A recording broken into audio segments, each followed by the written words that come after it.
Question पूछा गया था कि निम्नलिखित में से कौन सा विकास की सही विशेषता नहीं है।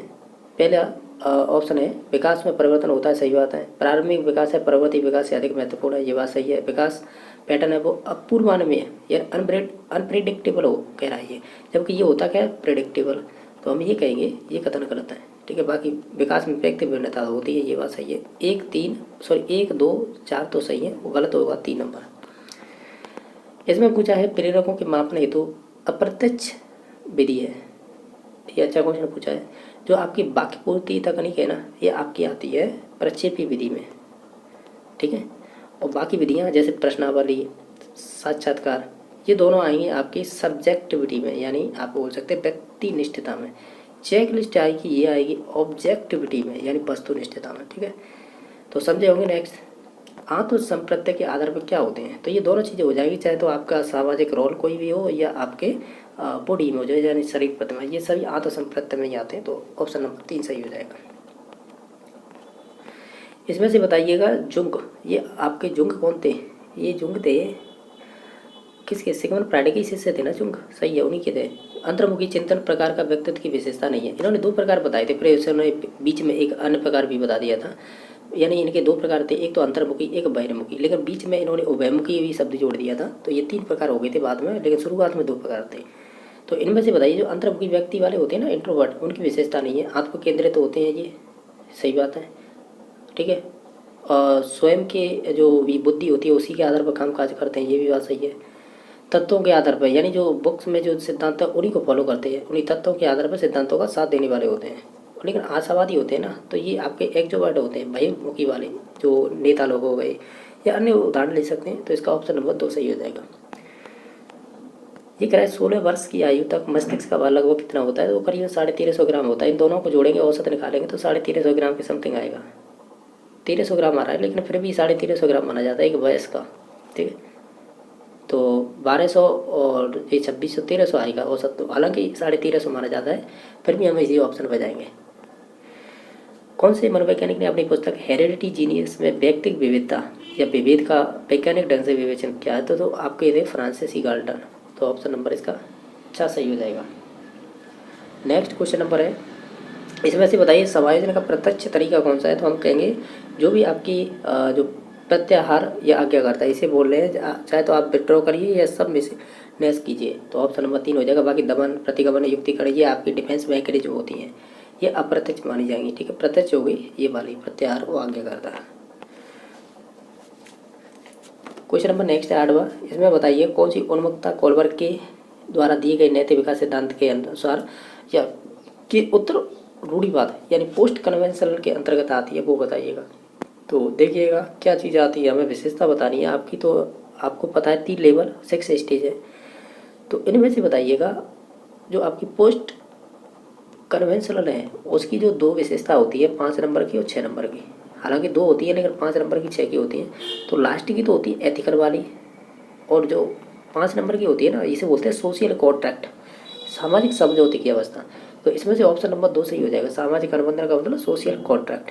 तो डायरेक्टली आंसर लगा सकते थे। बाकी और की बात की जाए, जैसे दंड एवं आज्ञाकर्ता की बात की जाए, तो आप भी जानते होंगे ये आपकी लेवल फर्स्ट में आती है और पहली अवस्था होती है। अच्छा लड़की अच्छी लड़की 2 नंबर की अवस्था है, लेकिन इसमें भी 2 यानी लेवल 2 और अवस्था नंबर 3 की, 3 और 4 होती है। तो 3 नंबर की होती है गुड गर्ल नाइस बॉय, तो या गुड बॉय नाइस गर्ल कुछ भी कह दीजिएगा, इसी से संबंधित होती है। कानून एवं सामाजिक व्यवस्था ये 4 नंबर की अवस्था होती है, जिसे बोलते हैं लॉ एंड ऑर्डर। बच्चा है कानून और सामाजिक व्यवस्था के आधार पर नैतिकता सीखता है। तो ओवरऑल मैंने बता दिया, इसका तो ऑप्शन नंबर 2 सही हो जाएगा। किशोरावस्था की विशेषता नहीं है, तो देखो वीर पूजा होती है, और देखिए सांविधिक स्थिरता कह रहा है ये, तो यानी स्टेबिलिटी पाई जाती है, लेकिन इसमें तो स्टेबिलिटी पाई नहीं जाती है। यानी किशोरावस्था ऐसी अवस्था होती है, स्टैनी हॉल ने बताया था तूफान और संघर्ष की अवस्था है, ये तो रुकने का नाम ही नहीं लेती है। और जबकि कह रहा है स्टेबिलिटी पाई जाती है, तो यही गलत हो जाएगा। बाकी ये सभी विशेषताएं होती हैं। क्वेश्चन नंबर नेक्स्ट है, उन ज्ञान और तथा कौशल या अथवा कौशल का कथन जिन्हें विद्यार्थी के अनुदेशन के बाद सीख जाना चाहिए वो कहलाता है। ये आपके स्किनर से संबंधित है, अनुदेशनात्मक उद्देश्य। तो ऑप्शन नंबर इसका 3 सही हो जाएगा। आप पढ़ते होंगे रेखीय अभिक्रमित अनुदेशन, साकीय, अवरोही, मैथमेटिक्स वाला, तो ये आपके उसी से संबंधित पूछा था। क्वेश्चन नंबर नेक्स्ट है, कौन सी अच्छी स्मृति का एक लक्षण नहीं है, यानी गलत है, वो बताना है। तो आप इन सभी ऑप्शनों को ध्यान से देखेंगे तो इसमें से ऑप्शन नंबर है ना, औसत धारणा, ये गलत हो जाएगी। ठीक है, तो यही आपकी स्मृति के बारे में, अच्छी स्मृति के बारे में गलत हो जाएगा। बाकी है, कौन सा संप्रदाय अल्बर्ट बांडुरा के सामाजिक अधिगम सिद्धांत से संबंधित नहीं है। देखो, उन्होंने मॉडलिंग की बात की है, उन्होंने अनुकरण की बात की है, उन्होंने अवलोकनात्मक अधिगम की बात की है, लेकिन उन्होंने एडेप्टेशन की बात नहीं की है। इसकी तो जीन पियाजे ने बात की है। ठीक है, तो ऑप्शन नंबर इसका 2 सही हो जाएगा, अनुकूलन है, इसकी बात नहीं की है। बाकी नेक्स्ट क्वेश्चन नंबर देख लेते हैं। इसका क्वेश्चन नंबर नेक्स्ट देखिएगा 13वां। ये क्या कह रहा है, ये कह रहा है कि जो सेडलन के शारीरिक गठन के आधार पर श्रेणीकरण को मानते हुए एक प्रबल एंडोमॉर्फिक व्यक्तियों का श्रेणी अनुपात क्या होगा। ये अच्छा क्वेश्चन था। इसका राइट आंसर होगा 711, यानी 7:1:1। ये आपकी प्रबल एंडोमॉर्फिक व्यक्तियों के अनुपात की विशेषता थी।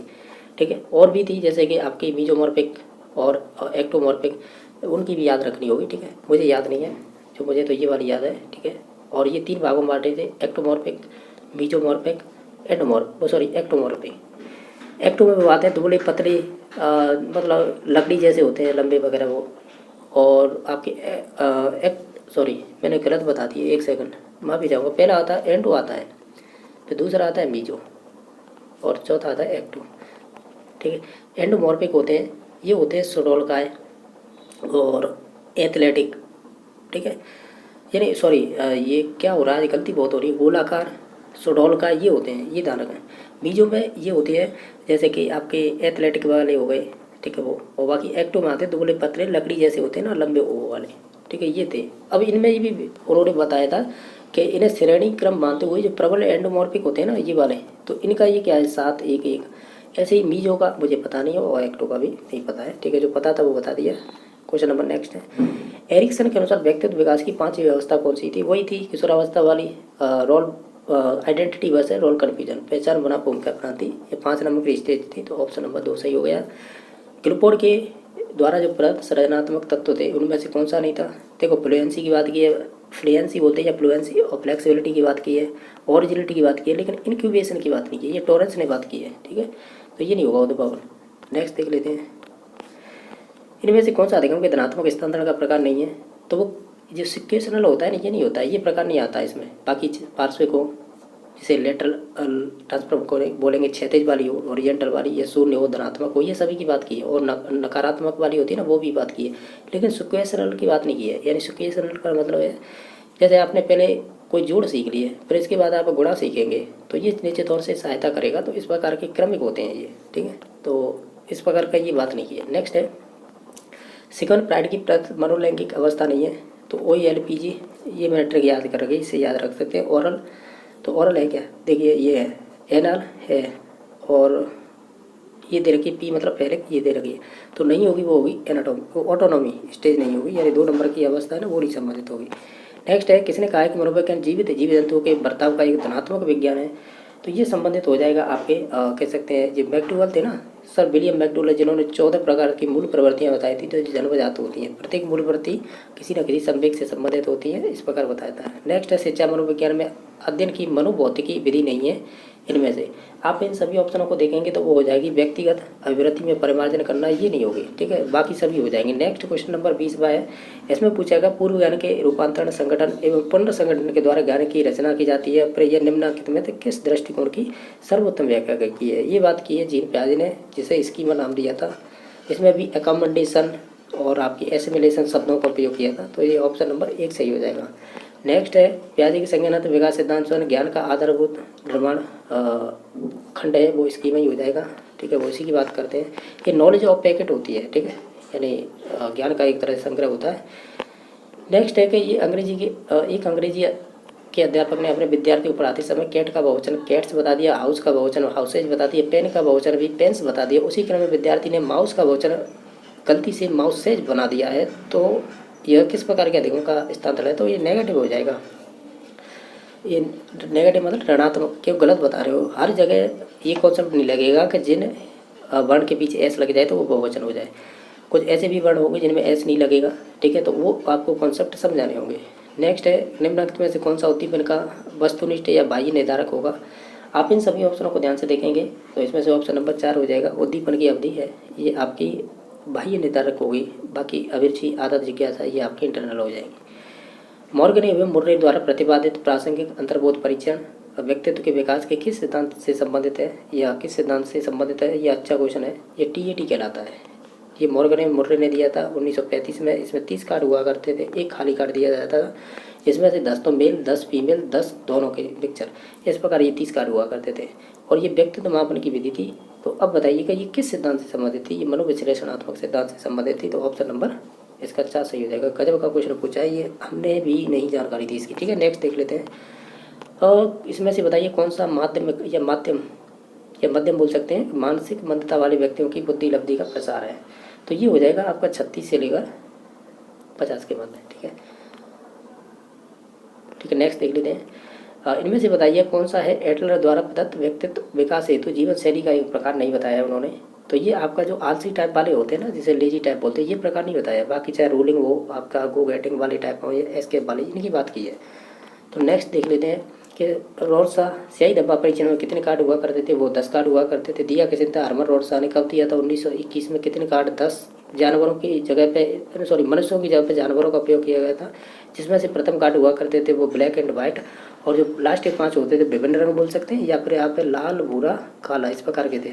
लाल, भूरे, काले, ये कन्फर्म नहीं हो, लेकिन आप ध्यान रखना इन 5 को भी 2 भागों में डिवाइड कर रखा था, 2 और 3। जो 3 थे ना लास्ट के, वो विभिन्न रंग के हुआ करते थे। और ये भी व्यक्तित्व, और ये इनकी उम्र थी बच्चों की 3 से लेकर 10 वर्ष मानी गई है। और इसका भारत में किया था उमा चौधरी ने प्रयोग। नेक्स्ट है कि इनमें से बताइए कौन सा है मूल्यांकन की दृष्टि से स्पेंसर द्वारा दिया गया व्यक्तित्व का एक प्रकार नहीं है। तो इसकी मैंने एक ट्रिक बनाई थी, आधा सारा या सारा आधा कर लेते हैं, वही की बात है। ट्रिक बनाते हैं तो कोई भी हो अपने आधार पर ही बनती है, तो उनमें याद हो जाते हैं। बस ये है, देखो, राशि बन जाएगा राजनीतिक, आशि आध्यात्मिक, दासी धार्मिक, ये 3 तो तुम्हें याद हो गए। अब इस 3 इसी से संबंधित होंगे, जैसे सौंदर्य हो गया इसी से संबंधित होगा, सामाजिक हो गया इसी से संबंधित होगा। एक एस का मुझे मालूम नहीं है, तो 5 तो याद करवा दी, एक आप देख लेना। देखो सैद्धांतिक, और ये हो गया वो सैद्धांतिक है ना, इसी में आएगा। अब देख लीजिएगा, मैंने बताई थी सारा आधा, ये ट्रिक।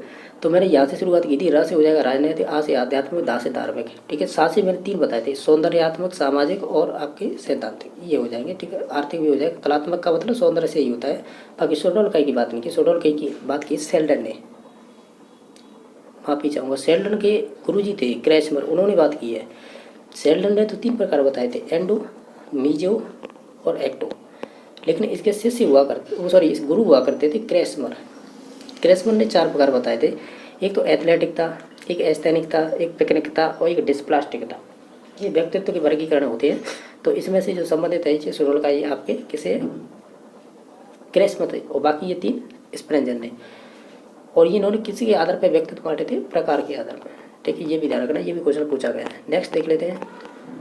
इसमें से थोंडाइक के प्रदत्त अधिगम का गौण नियम कौन सा है? यानी सेकेंडरी। मेन नियम तो PTA होते हैं, प्रभाव, तत्परता और अभ्यास, और बाकी सेकेंडरी होते हैं BAMCA।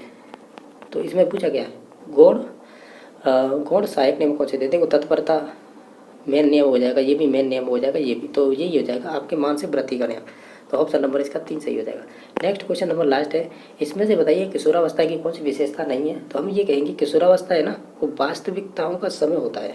ये तो सही बात है, वास्तविकताओं समय होता है, तो ये तो ऑप्शन सही है ना।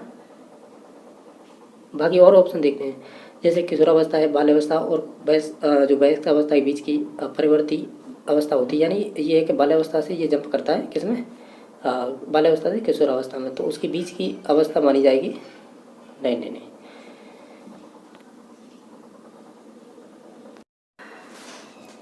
जैसा कि आप देख पा रहे होंगे, ये आपके 2021 का क्वेश्चन पेपर है, और इसमें देखते हैं किस प्रकार के आपके क्वेश्चन पूछे गए हैं।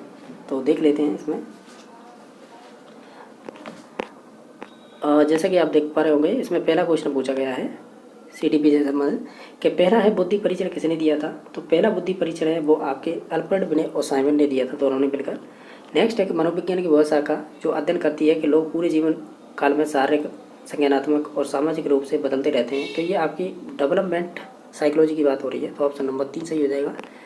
इसमें से जन्मजात अभिप्रेरक नहीं है, तो जन्मजात इसमें से नहीं होगा, वो हो जाएगा आपका सुरक्षा। बाकी भूख, प्यास और विश्राम, ये आपके जन्मजात होंगे।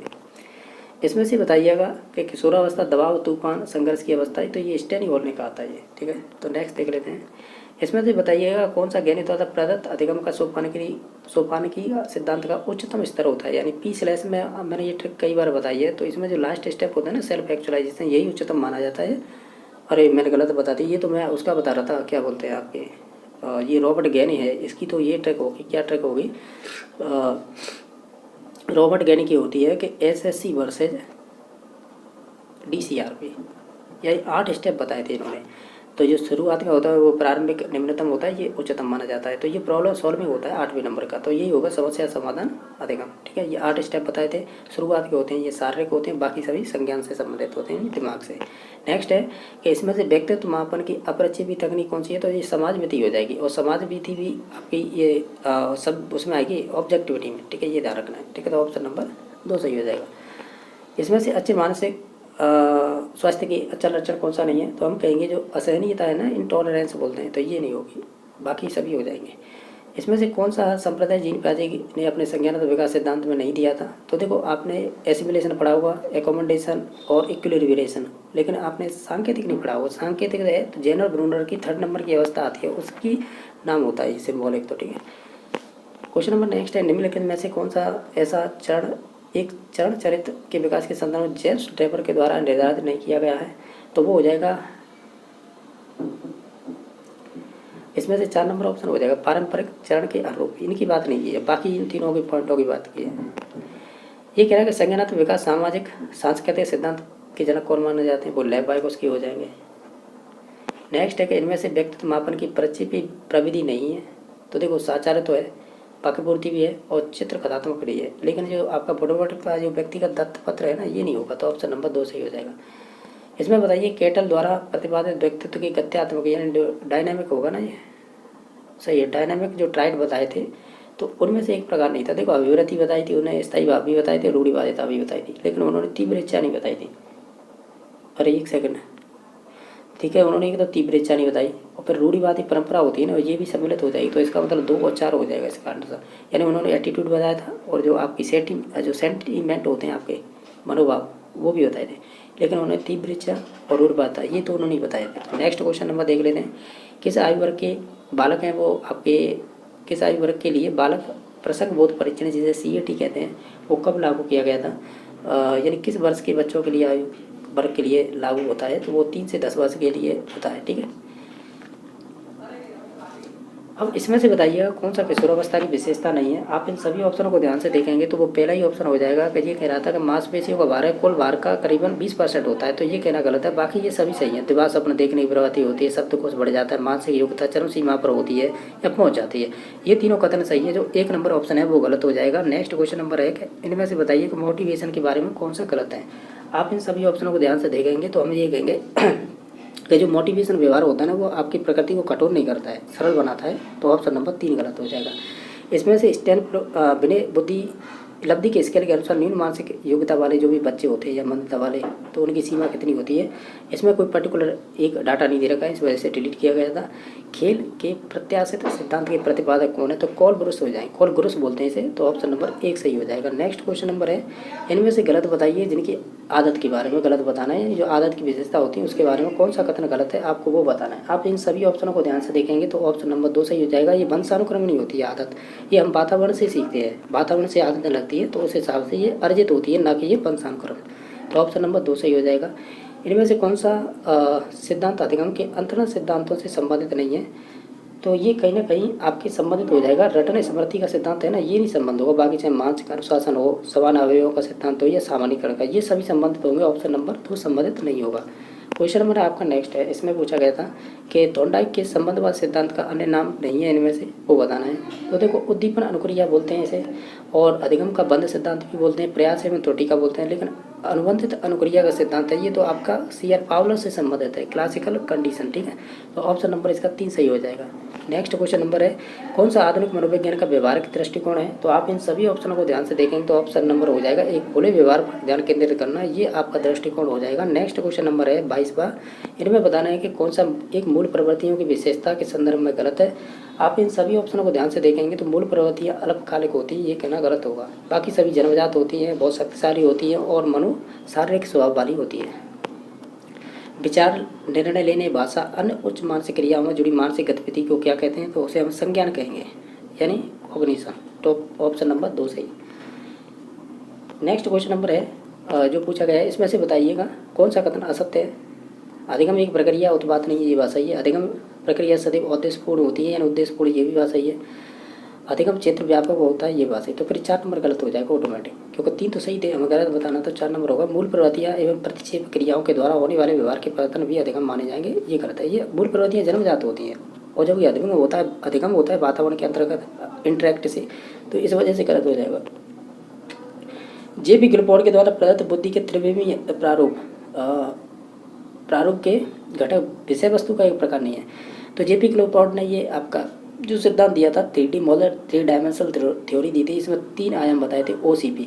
तो ऑपरेशनल, कंटेंट और प्रोडक्ट। तो ये कंटेंट में कौन कौन से भाग आते हैं, तो मैंने एक ट्रिक बताई थी कि बॉयफ्रेंड SS, ये ट्रिक है। इसमें ये शब्द आ जाएंगे, जैसे कि इसमें व्यवहारिक, बिहेवियर हो जाएगा। F यानी फिगर, आकृति से संबंधित हो जाएगा। एक S जैसे आप सिम्बॉलिक बोलेंगे तो आपकी सिम्बॉलिक है क्या है, तो सिम्बॉलिक इससे संबंधित हो जाएगी।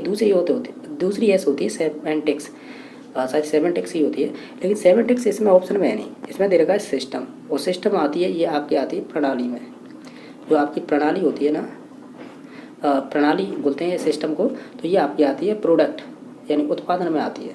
मैंने बताया ना OCP। CP जो C है ना, इसके तो 3 भाग हो गए, आकृति हो गई, सांकेतिक हो गई, व्यवहारिक। लिए प्रणाली है ना, ये प्रोडक्ट में आती है, ठीक है। तो ऑप्शन नंबर इसका 2 सही हो जाएगा, ठीक है। इसमें से बताइए स्मृति के तत्वों का सही आधार के क्रम क्या होगा। आपको इनमें स्टेप बताने क्रम क्या होगा, तो हम कहेंगे पहले तो हम अधिगम करेंगे, फिर अधिगम से जो भी चीज़ सीखेंगे ना उसे फिर हम धारण करेंगे, और धारण करके पुनः स्मरण करेंगे, फिर उसकी पहचान करेंगे। कहीं ना कहीं ये आपके 3 स्टेप है ना, वो तो आपके अल्बर्ट बांडुरा से संबंधित है। बाकी लास्ट स्टेप इसमें चेंज किया गया है, जैसे पहले हम करेंगे अधिगम, फिर अधिगम के बाद उसकी धारणा करेंगे, फिर उसे पुनः रिकॉल करेंगे, फिर उसके बाद पहचान करेंगे। तो ऑप्शन नंबर इसका 4 सही हो जाएगा। ये अच्छा क्वेश्चन पूछा था, यानी स्मृति का जो तार्किक क्रम होता है ना, वो इसी प्रकार का होता है। इसमें नेक्स्ट क्वेश्चन नंबर है आपका 27वां कि सृजनशीलता के पोषण एवं संवर्धन के लिए मस्तिष्क उद्वेलन विधि का प्रतिपादन किसने किया था। ये ओसबर्न ने किया था। तो ऑप्शन नंबर 3 सही हो जाएगा इसका। इसमें से बताइए कौन सी दबी हुई भावनात्मक ऊर्जा को निकालने का सही तरीका नहीं है। तो ये आपकी डिफेंस मैकेनिज्म कहलाती है, जैसे विस्थापन, प्रतिगमन और आपकी इसमें से कौन सा नहीं होगा, ये पूछा था कौन सा सही नहीं होगा। तो ये स्थापन प्रतिक्रिया है ना, ये भी इसी से संबंधित है, लेकिन जो आप आत्मकरुणा है ना, ये सेल्फ पिटी बोलते हैं, ये संबंधित नहीं होगी। तो ऑप्शन नंबर 4 सही हो जाएगा। ये अच्छा क्वेश्चन पूछा था। नेक्स्ट क्वेश्चन है निम्नलिखित में से मन का कौन सा स्तर है पूर्णतः सुखवादी और यानी सुखवादी और सुख प्राप्ति की अनु सिद्धांतों के निर्देशित करता है। तो ये आपकी इदम से संबंधित होता है। ये सिगमंड फ्रायड ने 3 प्रकार बताए थे, इदम एवं प्रायम, ठीक है। तो पहला ही ऑप्शन होता है सुख प्राप्ति से संबंधित। नेक्स्ट है कि मनोविश्लेषणात्मक विधि के जनक कौन है, तो वही है, ऐसे बोलते हैं साइको एनालिटिकल। तो इसमें देखो, इसमें कहीं पर भी वैसे देखा जाए मनोविश्लेषणात्मक विधि का सिगमंड फ्रायड आता है, लेकिन इसका शिष्य हुआ करता जुंग, उसका भी नाम आता है एनालिटिकल में, तो ठीक है। तो ये ध्यान रखना है। तो ऑप्शन नंबर अगर वो नहीं दे रखा है तो यही होगा राइट आंसर, 3 नंबर ऑप्शन इस प्रकार। और जैसा कि देख पा रहे होंगे ये 2022 का क्वेश्चन पेपर है और हम सभी क्वेश्चनों को कर रहे हैं, तो इसे भी देख लेते हैं इसमें किस प्रकार के क्वेश्चन पूछे गए हैं। और जैसा कि आप देख पा रहे होंगे इसमें पूछा गया था पहला क्वेश्चन कि एक प्रकार का बुद्धि परीक्षण जिसमें प्रश्नों का कठिनाई का स्तर क्रमशः बढ़ता है तथा समय कारक गौण रखता है, ठीक है। यानी जिसमें प्रश्नों का कठिनाई का स्तर, यानी इसमें कठिनाई के स्तर पर जब जोर दिया जाता है, समय का नहीं दिया जाता, यानी समय को सेकेंडरी रखा जाता है। तो ये किस प्रकार का परीक्षण होगा, ये होगा आपकी शक्ति, यानी आपकी पावर देखी जाएगी कि आप क्वेश्चनों को कैसे हैंडल या डील करते हैं उनके साथ। एक ये भी पूछा जाता है कि जिसमें आपके कठिनाई का स्तर तो समान रख दिया, लेकिन उसमें समय देखा जाता है, तो उसका मतलब होता है कि आपकी स्पीड देखी जाती है। ये भी क्वेश्चन पूछा हुआ है, तो ये भी ध्यान रखना है। इसका तो राइट आंसर 2 नंबर ऑप्शन हो जाएगा। क्वेश्चन नंबर नेक्स्ट है, इसमें पूछा गया है, क्या पूछा गया है कि एक शिक्षण अधिगम व्यू रचना जिसमें विभिन्न योग्यता स्तर वाले विद्यार्थियों के छोटे समूह किसी विषय की अपनी समझ बेहतर बनाने के लिए विभिन्न प्रकार की सीखने की गतिविधियों का उपयोग करते हैं। तो इसे आप क्या कहेंगे, इसे हम कहेंगे क्या कहेंगे, सहकारी अधिगम कहेंगे। ठीक है, यानी को कोऑपरेटिव लर्निंग कहेंगे। ये आपका 3 नंबर ऑप्शन सही हो जाएगा। बाकी देखो बहुसंवेदी, इसमें तो आपकी जो सेंसरी मोटर, अरे क्या बोल रहा हूँ, जो आपके संवेग होते हैं ना वो 5 प्रकार के, तो उनसे संबंधित है। दल शिक्षण ये अपर क्लास के लिए उपयोगी होती है।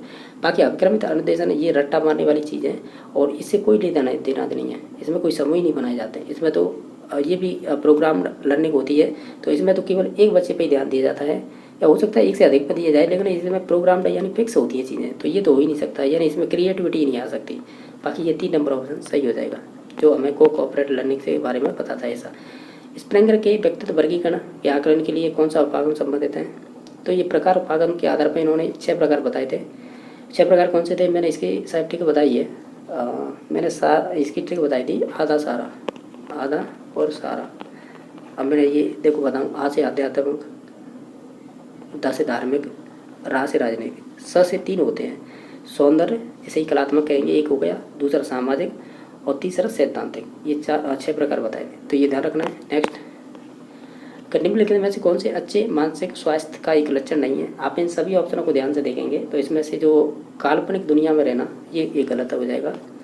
इसमें से बताइएगा कौन सा सही होगा? जब एक किशोर अपने माता पिता पर क्रोध दिखाने में असमर्थ होता है तो वह अपना क्रोध अपने छोटे भाई पर प्रकट कर देता है। किस प्रकार की रक्षा युक्ति का ही उदाहरण है? तो ये आपका सिंपल विस्थापन है, दूसरे का गुस्सा दूसरों को बता देना। नेक्स्ट है, किसी यानी प्याजे के संज्ञानात्मक विकास सिद्धांत के अनुसार संज्ञानात्मक संरचना की वह मूलभूत इकाई जो किसी संज्ञानात्मक व्यवहार के क्रियान्वयन में मदद करती है तो कहलाती है, उसे स्कीमा कहते हैं। तो ऑप्शन नंबर 3 सही हो जाएगा। क्वेश्चन नंबर नेक्स्ट है, संवेगात्मक बुद्धि को 4 क्षेत्रों में संवेगों के साथ तर्क करने की क्षमता के रूप में परिभाषित किया गया है। संवेग को देखने और इसे विचार में एकीकृत करने से समझने और संबंधित प्रबंधित करने संवेगात्मक बुद्धि की यह परिभाषा किसकी है? तो ये बड़ी सी परिभाषा दिखाई दे रही है ना, ये आपके जो जिन्होंने सिद्धांत दिया था मेयर और पीटर सेलोवे। संवेगात्मक बुद्धि लब्धि होती है, बुद्धि लब्धि से बेहतर क्यों, इस प्रकार की एक बुक थी, उसी में मिलता है ये सब। नेक्स्ट है कि इनमें से अभिवृत्ति मापन की एक प्रत्यक्ष विधि नहीं है, तो प्रत्यक्ष विधि नहीं है, ठीक है, तो इनमें से प्रत्यक्ष विधि नहीं होगी, वो होगी प्रक्षेपण, ठीक है, यही नहीं होगी। हालांकि ये कुछ ना कुछ अलग ही टाइप से पूछा है इन्होंने, लेकिन आपको ध्यान रखना है इसमें से प्रक्षेपी नहीं होगी। बाकी साक्षात्कार में आ जाएगी आपकी अप्रक्षेपी विधि में भी, वो भी सब्जेक्टिविटी में, प्रश्नावली भी सब्जेक्टिविटी में, अवलोकन भी सब्जेक्टिविटी में, जो संबंधित होगा वो 2 नंबर होगा। नेक्स्ट है, एक घोड़े को पानी के पास लाया जा सकता है किंतु पीने के लिए बाध्य नहीं किया जा सकता, यह कथन तोड़ना है कि सीखने के किस सत्यता पर प्रकटता है? रेडीनेस यानी तत्परता था, यानी जब आपके मन में इच्छा होगी तभी सीखेंगे, अदरवाइज नहीं सीखेंगे। उसी से संबंधित एक क्वेश्चन पूछा था, कौन सा है शिक्षण स्तर का एक नहीं है? तो देखिएगा, जैसे स्मृति स्तर, अवबोध स्तर और चिंतन, ये 3 होते हैं, लेकिन आधारभूत स्तर नहीं होगा, तो ऑप्शन नंबर 1 सही हो जाएगा। नेक्स्ट क्वेश्चन नंबर 11 पर है कि जो आपकी निम्नलिखित में से कौन सा ब्रेनर के पारिस्थितिक तंत्र सिद्धांत का एक भाग नहीं है?